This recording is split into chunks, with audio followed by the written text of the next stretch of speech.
नमस्ते प्यारे बच्चों, सभी प्रसन्नचित्त होंगे और हमारे इस चर्चा पर चर्चा के कई एपिसोड्स आप लोगों ने देखे होंगे।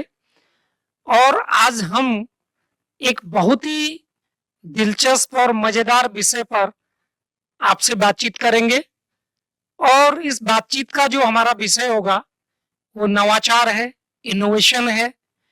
और मैं इस पर थोड़ा सा आप लोगों से अगर पूछना चाहूंगा तो सभी बच्चे ध्यान से सुन करके और उस बात का जवाब देने की कोशिश करेंगे कि प्यारे बच्चों, आपने देखा होगा कि आज जो बल्ब है, जो ट्यूबलाइट है, जो रोशनी है, जो बिजली से आती है, तो इसी से संबंध में एक बात अगर मैं पूछना चाहूंगा कि सबसे पहले बल्ब कहाँ जला होगा? सोचिए, थोड़ा सा बताइए।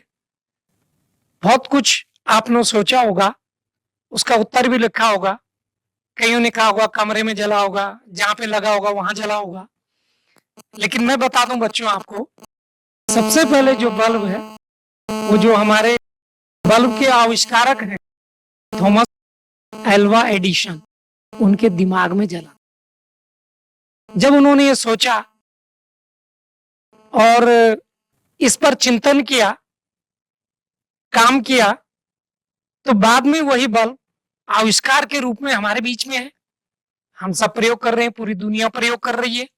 तो ऐसे ही नवाचार से संबंधित कुछ बातों की जानकारी के लिए और जिन्होंने अपने कैरियर में, अपने प्रोफेशनल क्षेत्र में बहुत कुछ नवाचार किए हैं, हमारे बीच में दो महान भाव हैं।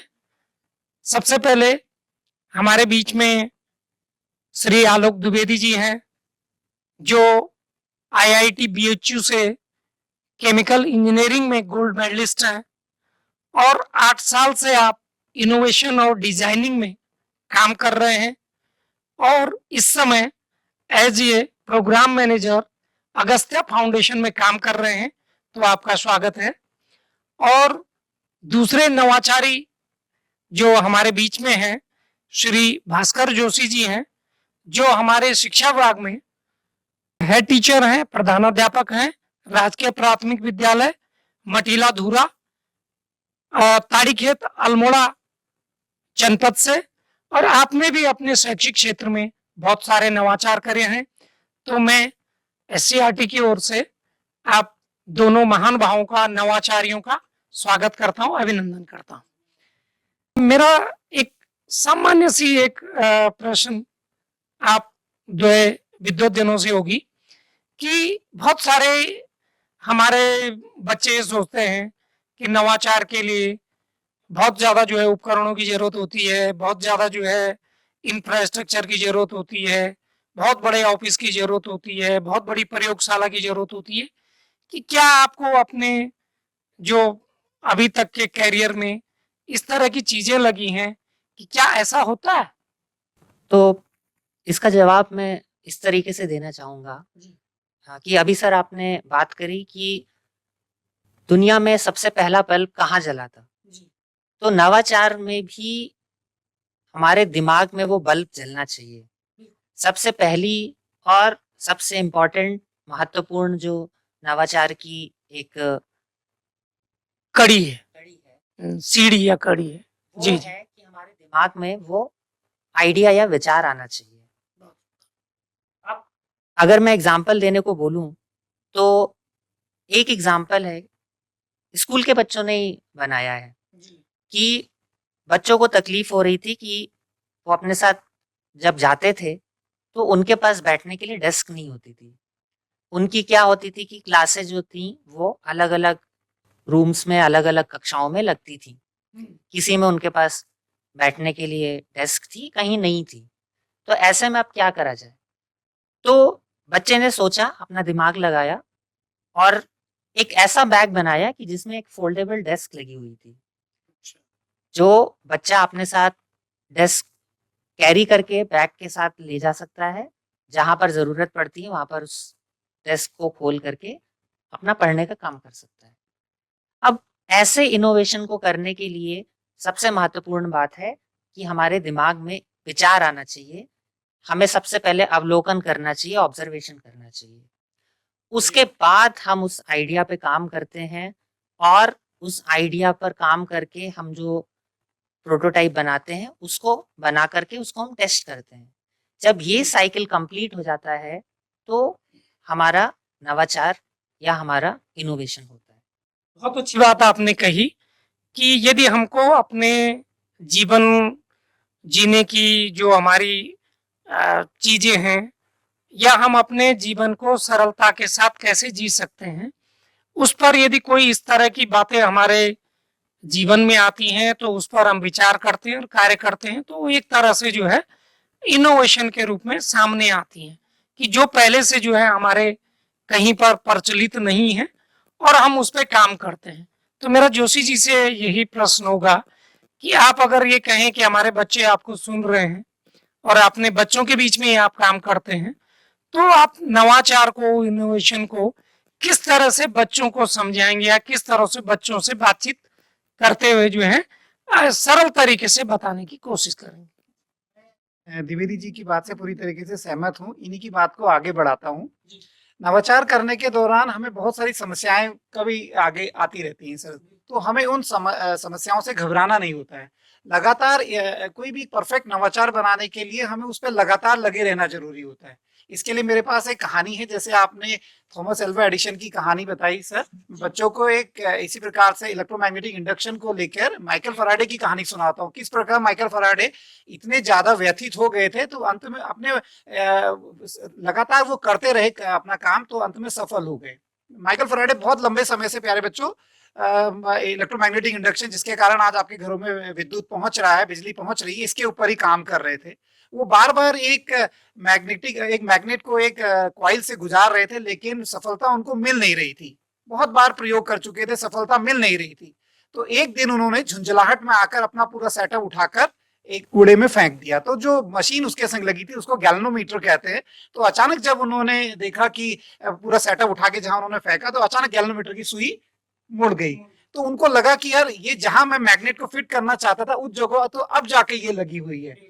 तो ये एक ऐसा उदाहरण है कि आप देख सकते हैं कि आपका समाधान उसी समस्या के अंदर होता है जिसमें आप परेशान हुए जा रहे हैं इतने लंबे समय से। तो आपको घबराना नहीं है, थोड़ा सा धैर्य के साथ अपने कार्यक्रम को आगे बढ़ाते रहना है। मेरे व्यक्तिगत अनुभव से भी मैं आपको एक बताना चाहूंगा।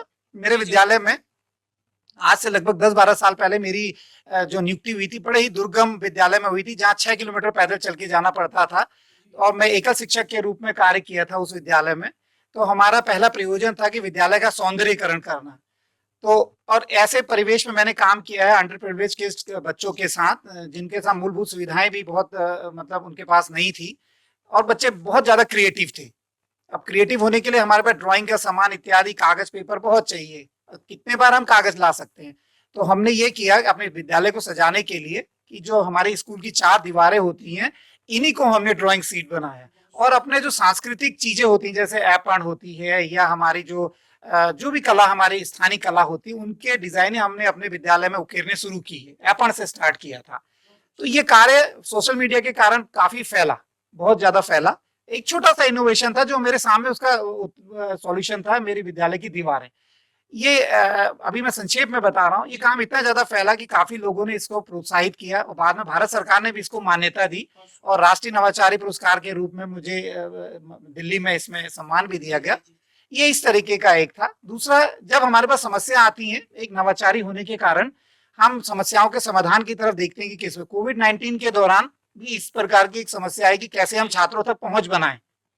अब क्योंकि हमारा कार्यक्षेत्र ऐसे बच्चे हैं जहां जिनके पास मूलभूत सुविधाएं नहीं है, डिजिटल डिवाइड है, और हम टेक्नोलॉजी की बात एक स्वप्न की तरह इन बच्चों के साथ देखते हैं सर ना। तो मेरे दिमाग में आया कि कैसे कोविड के दौरान हमें बच्चों के साथ, क्योंकि जब सोशल डिस्टेंसिंग रखनी है, हम क्लासरूम नहीं चला रहे, बच्चों का अधिगम बड़ा ही क्षीण होता जा रहा है दिन प्रतिदिन, हम किस प्रकार से।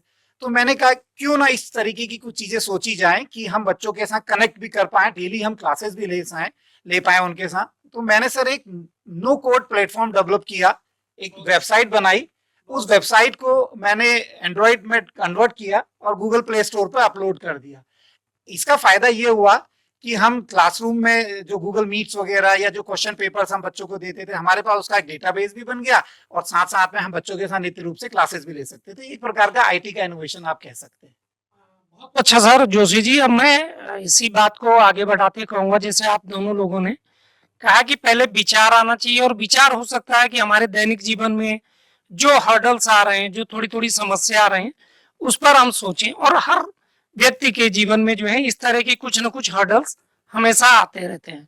तो उनको यदि वह ना उन समस्याओं से जूझते हुए वो कुछ नया करते हैं, विचारी उत्पन्न करते हैं, हो सकता है जैसे हमारे विद्यालय में बच्चे हैं, बहुत सारे आइडिया उनके दिमाग में आते रहते हैं। तो रोजमर्रा की जिंदगी से जोड़ते हुए और किस तरह से उनको हम एक प्लेटफॉर्म दे सकें, उनको एक आगे बढ़ने के लिए जो है कुछ ऐसे रास्ते उनको बता सकें, कुछ आइडियाज बता सकें कि वो अपने जो उनके विचार हैं, आइडिया हैं, जो उनकी प्रॉब्लम है, कैसे वो जो है एक आगे तक बढ़ सके और उनको किस तरह से हम गाइड कर सकें। जैसे टीचर्स का काम हो गया, या हमारे साथ अगस्त्या फाउंडेशन से जुड़े लोग हैं, वो किस तरह से एक पूरे नेटवर्क के रूप में जो है इनको कलेक्ट कर सकते हैं, आइडेंटिफाई कर सकते हैं, और फिर उनको प्रमोट करके जो है उनको रिकॉग्नाइज भी कर सकते हैं। तो मेरा द्विवेदी जी से निवेदन होगा कि क्या इस पर कुछ इस तरह की चीजें की जा सकती हैं? जी बिल्कुल सर। हम लोग सबसे पहला जो नवाचार के लिए ज़रूरी चीज़ है, वो ये है कि आपको ऑब्जर्वेशन करना है, आपको अवलोकन करना है। आपको हमेशा अलर्ट रहना है, हमेशा सचेत रहना है कि आपके आसपास क्या हो रहा है, आपके आसपास लोग क्या महसूस कर रहे हैं, आपके आसपास लोगों को क्या समस्या है, लोगों को क्या ज़रूरत है। मेरा एक सिंपल सा सुझाव ये रहेगा बच्चों से कि वो 3 चीज़ों पर ध्यान रखें। पहला, मुझे खुद को क्या ज़रूरत है, क्या समस्या है, यहाँ से उनको एक नया विचार मिल सकता है। दूसरा विचार, बच्चों का ज़्यादातर टाइम घर पर बीतता है, घर वालों के साथ बीतता है, परिवार वालों के साथ बीतता है। तो जहाँ वो रहते हैं, जिस घर में, जिस मोहल्ले में, शहर या गाँव में वो रहते हैं, वहाँ पर लोगों को क्या समस्या या ज़रूरत है। और तीसरा, बच्चे स्कूल जाते हैं, स्कूल वह जाते हैं, स्कूल जाते समय वो अलग-अलग जगहों से होकर के जाते हैं, वहाँ पर वो क्या समस्या या ज़रूरत देखते हैं। अगर बच्चे इन चीज़ों को देख करके, इन 3 चीज़ों को हमेशा दिमाग में रख करके सचेत रहें, अलर्ट रहें, तो उनको काफ़ी सारे आइडियाज़ मिल सकते हैं। और ऐसे आइडियाज़ जो हैं, उनको बहुत सारे सरकारी और गैर सरकारी संस्थान और संस्थाएं हैं, जो प्रमोट करने के लिए, उनको बढ़ावा देने के लिए डिफरेंट कॉम्पिटिशन्स, डिफरेंट प्लेटफॉर्म्स देते हैं। जैसे भारत सरकार की इंस्पायर स्कीम है, जिसमें हर एक स्कूल से बच्चों को आइडेंटिफाई किया जाता है, चिन्हित किया जाता है, और उनको कुछ धनराशि प्रोवाइड दी जाती है, जिससे 10,000 रुपए जो है उनका अगर मॉडल सेलेक्ट हो गया, विचार सेलेक्ट हो, तो 10,000 रुपीज जो है इस इंस्पायर अवार्ड में जो है गवर्नमेंट ऑफ इंडिया बच्चों को दे रही है। बहुत सुंदर। जी जी। तो आप जस्ट अपना विचार सोचिए, आप समस्या या जरूरत पहचानिए, और सरकार, गैर सरकारी संस्थाएं आपकी सहायता के लिए मौजूद हैं, उपलब्ध हैं। हमारी संस्था भी इस तरीके से बच्चों के साथ काम करती है। जिज्ञासा जैसे और अन्वेषणा जैसे हमारे प्लेटफॉर्म है, जहाँ पर बच्चों के नवाचार हमारे पास आते हैं। और मैं ये कहना चाहूँगा कि हर तरीके के स्कूल से आते हैं, हर जगह और हर हाँ, उसमें यह है कि हर प्रांत से, हर जगह से, डेमोग्राफी अलग अलग जगह से बच्चे आते हैं। तो जैसा आप बता रहे थे कि बच्चों के लिए प्लेटफॉर्म ऑलरेडी जो है सरकारी और गैर सरकारी जितने भी कुछ संस्थाएं काम कर रही हैं, तो बच्चों के लिए आज बहुत सारे प्लेटफॉर्म उपलब्ध हैं। मुझे लगता है कि जब हम लोग पढ़ते थे तो इस तरह के प्लेटफॉर्म हम लोगों के पास उपलब्ध नहीं थे, ये अवसर हमें नहीं मिल पाए। और आज जैसे आपने कहा इंस्पायर अवार्ड है, आईराइज प्रोग्राम है, हमारा विज्ञान महोत्सव है, किशोर वैज्ञानिक प्रोत्साहन योजना है, तो इनमें भी जोशी जी किस तरह से जो है कुछ और चीजें जो हमारे सरकारी और गैर सरकारी तंत्र से बच्चों को पता नहीं होती हैं कि कब हम क्या करें, किस तरह से इसमें रजिस्ट्रेशन करें और इसका क्या वो चैनल है जिसके कारण कि हम इससे जुड़ सके, तो इस पे थोड़ा सा आप अगर इलेबोरेट करने की कोशिश करेंगे। जी शिक्षार्थियों से ये बात कहना चाहता हूँ, क्योंकि हम विज्ञान की दुनिया में हैं, तो सबसे पहला हमें अपना हमारा पर्यावरण ही हमें सबसे पहला है जो सिखाता है। इतना ज्यादा ज्ञान हमारे चारों तरफ फैला हुआ है कि पहले हमें वहां से शुरुआत करनी है। छोटी छोटी चीजें, मैं प्राथमिक कक्षा से लेके अपने जो इंटरमीडिएट के शिक्षार्थी उन सभी से मुखातिब होकर ये चीज कहना चाहता हूँ कि अपने चारों तरफ पहले ढूंढें। चारों तरफ विज्ञान फैला हुआ है, हवा कैसे चलती है, पेड़ सीधे क्यों उगते हैं, धूल क्यों उड़ती है, बारिश क्यों होती है। ये ऐसे आधारभूत चीजें हैं जो आपको पता होगा। जब आपको पता होगा बारिश क्यों होती है, तो हो सकता है कुछ आप इस प्रकार का इनोवेशन करें कि बहुत ज्यादा बाढ़ जब आ जा रही है तो उसको रोकने के प्रयास किस प्रकार से किए जाए। दूसरा, समस्याएं चारों तरफ हैं, इन समस्याओं को आपने ढूंढना है। आपकी जो स्थानीय लोकेलिटी है वहां है, अब जब आप सड़क से गुजर रहे हैं तो आपको कूड़े के ढेर वहां पर दिखाई देते हैं। उस कूड़े के ढेर को कैसे मैनेजमेंट करना है। आज के दिन में हम स्मार्ट सिटी की बातें करते हैं, अगर हम स्मार्ट सिटी किस प्रकार से बना पाएंगे, जब हमारा ये जो कूड़ा मैनेज है ये कर पाएंगे, सीवर को मैनेज कर पाएंगे। इन चीजों को हमें ढूंढने का प्रयास करना है कि इनका समाधान हम किस प्रकार से कर पाए। इसके लिए हमें सबसे पहले जो ग्रास रूट है वहां से तैयार करना पड़ेगा। छोटे छोटे, जैसे कि अभी हमने कुछ मंचों की बातचीत करी, इंस्पायर की बात करी, किशोर मंच की बात करी, या हमारे जो स्थानीय हमारे विद्यालय स्तर पे ही लगने वाले जो साइंस मेले होते हैं वहां हम अपना मॉडल लेके जाएं। वहां हमारी जो शासन प्रशासन है या शिक्षा विभाग है, बाहर से अगस्त्य फाउंडेशन जैसे लोगों को बुलाए, एनजीओ को बुलाए, जो उन बच्चों के मॉडल्स को देखे। हैकाथन हमने, हमारे विभाग ने अभी इतना अच्छा कार्यक्रम कराया जिसमें बच्चे बहुत अच्छे मॉडल्स लेकर आए। इस प्रकार के छोटे छोटे कार्यक्रम होने चाहिए जो बच्चों को प्रोत्साहित करते रहें। इसमें बच्चों को पुरस्कार की धनराशि भी अवश्य मिलनी चाहिए। साथ साथ में अगर उनके प्रोजेक्ट इतने अच्छे हैं जो आगे जाके फीसेबल हैं, जो बहुत अच्छे बन सकते हैं, तो मेरा समझना है कि उसे आगे ले जाना चाहिए, उसे नेशनल लेवल पे भी हमें प्रेजेंट करना चाहिए। अभी बहुत अच्छी बात है कि हमारे उत्तराखंड को नेशनल साइंस फेयर के लिए सिलेक्शन मिला है, तो अगर हमारे बच्चे बहुत अच्छा कार्यक्रम करते हैं तो उन मॉडल्स को हम राष्ट्रीय स्तर पर भी हमको प्रेजेंट कराना पड़ेगा और बच्चों इससे मोटिवेट हो पाएंगे। बहुत अच्छा है। देखो, बच्चों के लिए तो ही शायद मुझे लगता है कि हमारे शिक्षकों के लिए भी मुझे लगता है कि ये एपिसोड बहुत ही प्रेरणादायक रहेगा, मोटिवेशनल रहेगा, क्योंकि हम ये कह रहे हैं कि जब कोई प्रोग्राम होता है तभी हम उसकी तैयारी करते हैं।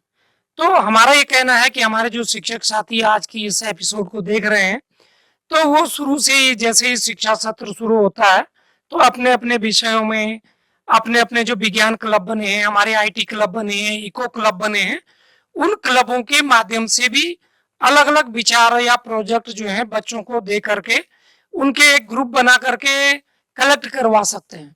और फिर बैठ करके जो हमारे वहां पर शिक्षक साथी हैं, पूरा एक अपनी एक कमेटी बना करके देखें कि किस बच्चे का क्या क्या आइडिया आया, उस आइडिया को कैसे हम जो है थोड़ा सा और रिफाइन कर सकते हैं, उस आइडिया में किन किन चीजों को हम रख सकते हैं, ताकि बच्चे तो अपने छोटे से जो अनुभव है उसके आधार पे उस आइडिया को दे रहे हैं, लेकिन उस आइडिया को और अच्छा बनाने के लिए जो है हम शिक्षक साथियों का सबसे बड़ा रोल होता है। तो अगर हमारे जो शिक्षक साथी हैं वो उन चीजों पे काम करें और केवल जो हम ये कंपटीशन के लिए ना काम करें, बल्कि हम एक इसको रूटीन प्रक्रिया में लाएं कि बच्चे अपने आइडिया जनरेट करें, उसके बाद उनको जो है कहीं शेयर करें, पहले स्कूल में ही शेयर करें, टीचर्स के बीच में शेयर करें, साथ में फिर जितने हमारे जो प्रोग्राम है, विज्ञान महोत्सव है, विज्ञान संगोष्ठी है, उसके बाद इंस्पायर अवार्ड है, हमारा मूक्स है, साथ में हमारा जो बहुत सारे हैकाथन का प्रोग्राम है, तो इनमें उन आइडियाज को लेकर चले और उसके बाद उनको एक तरह से जो है आगे फिर डिस्ट्रिक्ट या स्टेट लेवल पर भी उनको जो है परफॉर्म करने का मौका मिले। तो उसको किस तरीके से हमारे टीचर्स हो गए, हमारे पेरेंट्स हो गए, वो किस तरह से हेल्प कर सकते हैं, थोड़ा इस पर अगर आप बात करेंगे तो हमारे बच्चों को जो है और इसका लाभ मिलेगा। जोशी जी, मैं चाहूंगा कि आप इसको मैं, क्योंकि सर उस पृष्ठभूमि से हूँ कि जहाँ मैंने ये चीजें देखी हैं कि अभी क्योंकि हमारा कार्य क्षेत्र बिल्कुल इन जो अंडर प्रिविलेज्ड है इनके साथ हम लोग काम करते हैं। सबसे ज्यादा होती है समुदाय की सहभागिता हम किस प्रकार से ले पाए इन कार्यक्रमों के लिए। ये कार्यक्रम बिना समुदाय की सहभागिता के संभव ही नहीं हो सकते हैं। तो मेरा मानना है कि समुदाय को साथ लेकर हम एसएमसी बैठकें कराकर या विद्यालय स्तर पर ऐसे कार्यक्रम आयोजित करें जहां जो बच्चे इस प्रकार के हैं जो ऐसा काम करने वाले हैं उनको हम ज्यादा से ज्यादा प्रोत्साहित करें। फिर उनके कार्य और शिक्षक के तौर पर हम क्या करें कि अब विद्यालय में छोटे छोटे विज्ञान के कार्यक्रम कराएं, जैसे हम साइंस मेले करा सकते हैं। 28 फरवरी के दिन हम जो हमारा राष्ट्रीय विज्ञान दिवस होता है उस दिन हम साइंस एग्जीबिशन रख सकते हैं। बच्चों को हम बहुत ज्यादा प्रेरित करें कि आप लोग अच्छे से अच्छे मॉडल बनाएं, क्योंकि बच्चों के पास उतने रिसोर्सेज नहीं होते हैं। तो शिक्षक का दायित्व है कि वो बच्चों को रिसोर्स कर भी रहे हैं, हमारे शिक्षक साथी बहुत अच्छा काम भी कर रहे हैं इस ओर पे, तो वो बच्चों को रिसोर्सेज प्रोवाइड कराएं ताकि वो अच्छे अच्छे मॉडल्स बना पाए। साथ में जहां तक अभिभावकों का है, तो अभिभावकों को विज्ञान के प्रति विज्ञान शिक्षण के प्रति जागरूक करने की बहुत जरूरत है। यहाँ पर एक शिक्षक ही ये चीज कर सकता है, वो उन्हें बताए अभिभावकों को कि विज्ञान कितना आवश्यक है। और ये बहुत ज्यादा जरूरी भी नहीं है कि सिर्फ विज्ञान के क्षेत्र में ही नवाचार हो, नवाचार किसी भी क्षेत्र में हो सकता है। हम हालांकि क्योंकि अभी हम आईटी की बात कर रहे हैं तो उस और हमारा है, लेकिन नवाचार किसी भी दृष्टि से हो सकता है। अगर कहीं पर किसी को लग रहा है कि उसने किसी क्षेत्र में बहुत अच्छा सोचा है, उस आइडिया को अपने विद्यालय लेकर आए, अपने शिक्षक के साथ उसकी परिचर्चा करे, फिर शिक्षक उसको अपने अभिभावकों के साथ चर्चा करे, फिर और आगे को समूह को ले जाए वहां पर जिले से, ब्लॉक लेवल से जिले में, जिले से फिर राज्य में, राज्य के बाद राष्ट्रीय स्तर में। इस तरीके से हम बच्चे की प्रतिभा को आगे ला सकते हैं। और जैसा कि सर ने शुरू में उदाहरण दिया था कि एक बच्चे ने अपने बैठने के लिए ही अपनी स्वयं की व्यवस्था कर ली, तो ये एक, मैं समझता हूँ, एक बहुत अच्छा उदाहरण है जो हमारे शिक्षक साथी आगे इसको समझ पाएंगे। बिल्कुल, आपने बहुत सारे चीजों पर जो है हमारा बच्चों को जो है जानकारी दी है। मुझे लगता है कि कई बार क्या होता है, हमारे विद्यालय में संसाधनों का अभाव होता है, या हमारे पास जो है कुछ इस तरह के बच्चों के लिए जो मॉडर्न जो बुक्स हैं या उनके पास उस तरह के गैजेट्स नहीं होते हैं, तो वो किस तरह से इसका प्रयोग करें। और साथ कर मुझे लगता है कि जो हमारे सीनियर लेवल के बच्चे हैं, लगभग 9 to 12 तक के, सबके पास आज लगभग जो है एक एंड्रॉयड मोबाइल तो लगभग प्रत्येक बच्चे के पास रहता है। और ये सबसे बड़ी चीज होती है कि जो हम अब आईटी बेस्ड इनोवेशन की बात कर रहे हैं कि ये आज अब आईसीटी का युग है।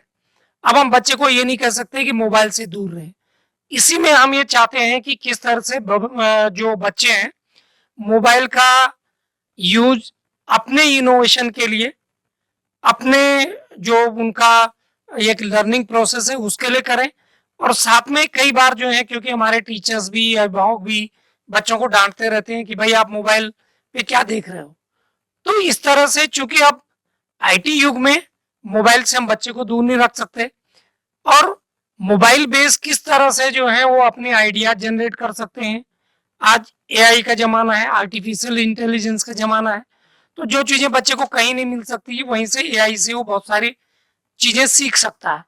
तो मेरा द्विवेदी जी से निवेदन होगा कि कैसे एआई बेस्ड चीजें, आईसीटी बेस्ड चीजों से बच्चे अपना इनोवेशन भी कर सकते हैं, वहां से आइडिया जनरेट भी कर सकते हैं। कुछ इस पर थोड़ा सा बातचीत करने की कोशिश करेंगे। आज के ज़माने में मोबाइल जो है वो बड़ों को ही नहीं, बच्चों के लिए भी एक बहुत ही महत्वपूर्ण संसाधन बन गया है। अ, मेरा निवेदन होगा अभिभावकों से और शिक्षकों से कि अगर आप देखते हैं कि बच्चे जो हैं वो मोबाइल में बहुत ज़्यादा समय व्यतीत कर रहे हैं, तो उनको आप उसका उपयोग करने से मना करने की जगह उनकी उस एनर्जी की, उनकी उस ऊर्जा को आप चैनलाइज करिए, आप दूसरी जगह उसको मोड़ने की कोशिश करिए। आप उनको कुछ ऐसे क्रिएटिव वीडियोस, ऐसे क्रिएटिव चैनल्स को देखने के लिए सजेस्ट करें, ऐसे आर्टिकल्स उनको दें। कुछ इनोवेटिव जो चीजें जो है मोबाइल में है, हमारे यूट्यूब में है, ओपन रिसोर्स में है, तो उनको दे सकते हैं। हाँ, आप उनको चैलेंज दे सकते हैं कि आप मुझे ये चीज ढूंढ करके बताइए।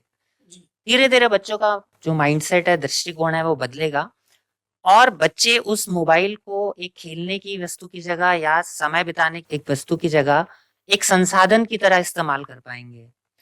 बच्चे आजकल जो हैं, हमारी जो एआई है उससे बच्चे इंटरेक्ट कर सकते हैं, उससे रूबरू हो सकते हैं, अपने क्वेश्चंस पूछ करके अपना रिसर्च वर्क कर सकते हैं। उन्होंने जो ऑब्जर्वेशंस करे हैं उसको किस तरीके से रिफाइन करना है, उस पर किस तरीके से उनको बैकग्राउंड का रिसर्च करना है, उसके बारे में बच्चे यहाँ से जानकारी हासिल कर सकते हैं। बिल्कुल।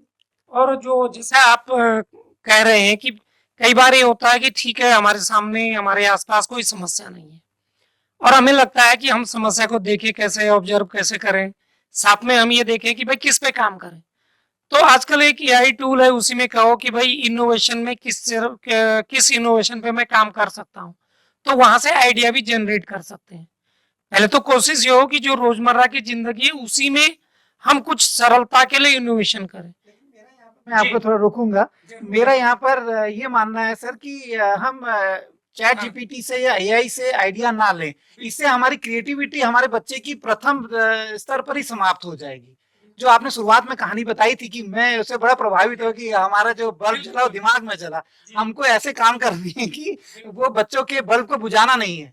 हालांकि मैं ये नहीं कह रहा हूँ कि एआई बच्चों के दिमाग को बुझा दे रहा है, लेकिन मेरा पहला कहना ये है कि हम पहले ऐसे प्रयास करें कि खुद से हम उसका सॉल्यूशन ढूंढने का प्रयास करें। हम उसको एक असिस्टेंट के तौर पर जरूर यूज करें, जैसे हमारे घर में एक सहकर्मी होता है, उस तरीके से हम इसका प्रयोग कर रहे हैं। मैं आपकी बात से बिल्कुल सहमत हूँ। जी, आपने सही कहा है। हम इसको कह रहे हैं कि ये एक सहकर्मी है, ये हमको जो है असिस्टेंट के रूप में काम करेगा।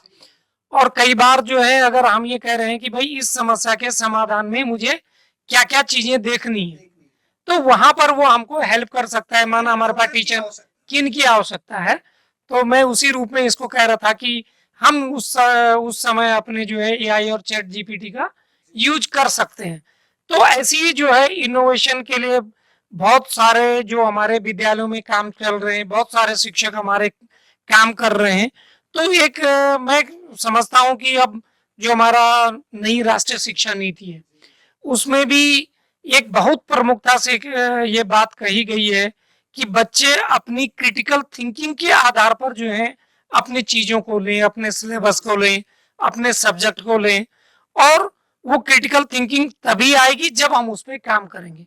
तो एक सरलता के रूप में कि किस तरह से हम इसको अपने विद्यालयों में अपने करिकुलम का एक पार्ट बना सकते हैं, तो उसके लिए कुछ बच्चों को और हमारे शिक्षकों को अगर कुछ आइडिया आप दे सकें। मैं पहले द्विवेदी जी की बात का जो इनसे पहले आपने प्रश्न पूछा था उसको थोड़ा सा और एक्सटेंड कर देता हूँ। मोबाइल की डिवाइस की जो बात हमारी चली थी, फिर मैं आपके उस प्रश्न पर आता हूँ। तो द्विवेदी जी ने भी काफी अच्छा बताया, मैं उसको आगे बढ़ा देता हूँ कि जैसे मोबाइल, पहले तो मैं अपनी सरकार का बहुत बहुत यहाँ पर धन्यवाद देना चाहता हूँ सर कि सभी बच्चों के पास आज के दिन में घर में मोबाइल डिवाइसेस हैं, और साथ में ये भी कि हमारे शिक्षकों के पास भी टैबलेट्स आज के दिन में टैबलेट्स हैं। ये बहुत बड़ा हमारी गवर्नमेंट का इनिशिएटिव है, इसके लिए हम धन्यवाद देते हैं। तो ऐसे बहुत सारे प्लेटफॉर्म है प्यारे शिक्षार्थियों, जहां आप जाकर इस प्रकार के मतलब थिंकिंग और डिस्कशन फोरम्स हैं, जहां आप जाके ऐसे डिवाइसेस के बारे में जान सकते हैं। और ऐसे प्लेटफॉर्म जैसे एक मैं आपको बताता हूँ, स्टैम पीडीआई करके है, जहां स्टैम एजुकेशन के बारे में बताया जाता है। अगर आप इस वेबसाइट को सर्च करेंगे तो आपको दिखेगा कि यहाँ पर कितने प्रकार के एआई से रिलेटेड कोर्स, इंजीनियरिंग से रिलेटेड कोर्स अवेलेबल है। और अगर वहां पर यह भी बताया गया कि कौन कौन से डिवाइसेस अवेलेबल हैं कि आप इन मॉडल को बना सकते हैं एज ए प्रोटोटाइप के रूप में। दूसरा एक जो है, जो हम भी अपने स्कूल में कर रहे हैं, जैसे भारत सरकार ने अटल टिंकरिंग लैब डेवलप कर रखी है सर ना, तो हाँ स्टेम लैब भी है। मैं इस मंच के माध्यम से ये भी कहना चाहूंगा कि ऐसी टिंकरिंग लैब सर प्राथमिक स्तर से ही बननी चाहिए। ये प्राथमिक, क्योंकि हम बच्चों को शुरुआत से उस ओर ले जाएं, क्योंकि आगे जो जमाना है वो एआई का है। तो मेरा ये व्यक्तिगत विचार है, हो सकता है लोगों को इसमें आपत्ति हो, तो हमने अपने विद्यालय में भी एक छोटी टिंकरिंग लैब बना रखी है। तो छोटे छोटे टॉय के रूप में ऐसे ऐप डिवाइसेस, द्विवेदी शायद इनसे परिचित होंगे, जैसे बहुत सारे प्लेटफॉर्म है। आविष्कार फाउंडेशन जैसे एक कंपनी है, वो बहुत छोटे छोटे रोबोटिक्स डिवाइस बना रही है, जिसमें बच्चे छोटे छोटे रोवर, आज बच्चों ने माना छोटा रोवर बनाया, कल के दिन में द्विवेदी जी सहमत होंगे बात से कि वो क्यों न वही बच्चे कल के दिन में बड़े रोवर बनाएंगे जो सैटेलाइट ले जाएगा और ऊपर वहां जाएगा।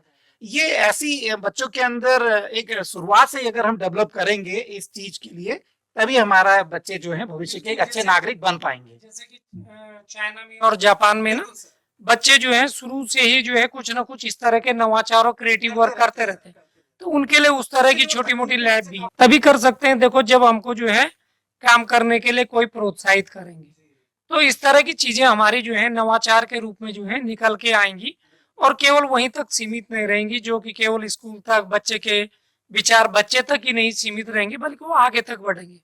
और हमारा विचार है जो एससीईआरटी की हम अगले सत्र में लगभग जो है हर विषयों के प्रति जो है इस तरह का नवाचारी कुछ एक फोरम बना करके प्रत्येक, चाहे प्राइमरी स्कूल हो, जूनियर स्कूल हो या हाई स्कूल हो, इंटरमीडिएट कॉलेज हो, तो वहां पर एक नवाचारी क्लब बना करके वहां उस तरह की चीजें जो है हम करवा सकते हैं उन बच्चों से, शिक्षकों से, ताकि जो है वो एक पूरा जो है एक हमारे जो है सिलेबस का भी पार्ट बनेगा और ये मैंडेटरी रहेगा। तो उसमें से बहुत सारे आइडियाज जो है हमारे कहीं ना कहीं जो है आगे आएंगे। तो द्विवेदी जी, मुझे लगता है कि कुछ इस पर जो है आप अगर कुछ चीजें रह गई हो जो हमारे बच्चों के लिए, हमारे शिक्षकों के लिए जो है लाभदायक हो, तो प्लीज शॉर्ट में।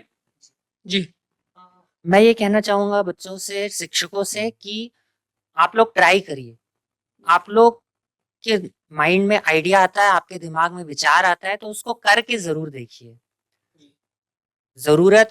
जरूरी है कि आप उसे बड़ों की निगरानी में करें जिससे आपको कोई नुकसान ना हो, लेकिन आप उस आइडिया को ट्राई करके जरूर देखिए।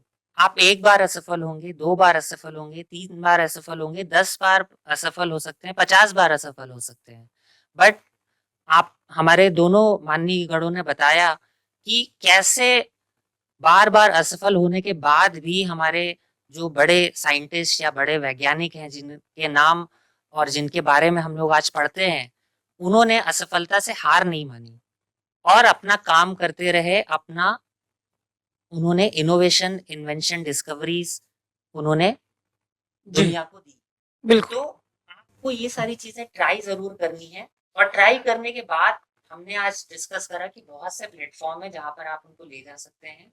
अटल इनोवेशन मिशन में अटल इनोवेशन सेंटर, अटल कम्युनिटी इनोवेशन सेंटर्स भी हैं जहां पर आप जाकर के वहां की संसाधनों का लाभ उठा सकते हैं और वहां से मार्गदर्शन भी हासिल कर सकते हैं। थैंक यू द्विवेदी जी, जोशी जी, बहुत सकारात्मक हमारी ये चर्चा रही है आज। और प्यारे बच्चों, हम ये चाहते हैं कि आपका आइडिया जरूर जो है वो केवल आपके दिमाग तक न रहे, वो आपके स्कूल तक आए, आपके ब्लॉक तक आए, जनपद तक आए, पूरे राज्य तक आए, और मुझे लगता है कि देश ही नहीं बल्कि विदेशों तक भी, पूरे यूनिवर्स में वो आइडिया जब आपका आ गया उस पर काम होगा। ठीक है, आज हम अपनी कैपेसिटी में उतना ही काम कर सकते हैं, लेकिन हो सकता है कि उस पर कल के दिन बहुत बड़े बड़े आविष्कार और बहुत बड़े बड़े जो हैं समाज के हित के लिए बहुत सारे इनोवेशन उस पर और आगे हो सकते हैं। तो आप दोनों विद्वान जनों का बहुत बहुत धन्यवाद, आभार है, और मैं एससीईआरटी की ओर से आप दोनों का पुनः धन्यवाद करता हूं। आशा है हमारे बच्चे और शिक्षक इस एपिसोड से जो एक इनोवेशन, एक मुहिम हम चाहते हैं कि हमारे पूरे राज्य के विद्यालयों में ये स्थापित होगी, और अगले सत्र में जो हमारा जैसे मूक्स जैसा हैकाथॉन जैसा जो है हमारा प्लेटफॉर्म है, वहां पर आपके लगभग सभी के आइडियाज वहां पर हमारे रजिस्टर्ड होंगे और हम उनको जो है पूरा रिफाइन करके और पूरे प्लेटफॉर्म, अन्य प्लेटफॉर्म भी देने की हम कोशिश करेंगे। थैंक यू, सभी का बहुत बहुत धन्यवाद, और विशेष रूप से धन्यवाद हमारे शिक्षक साथी और हमारे बच्चों का जो इस एपिसोड को देख रहे हैं। थैंक यू वेरी मच, पुनः आभार। Thank you.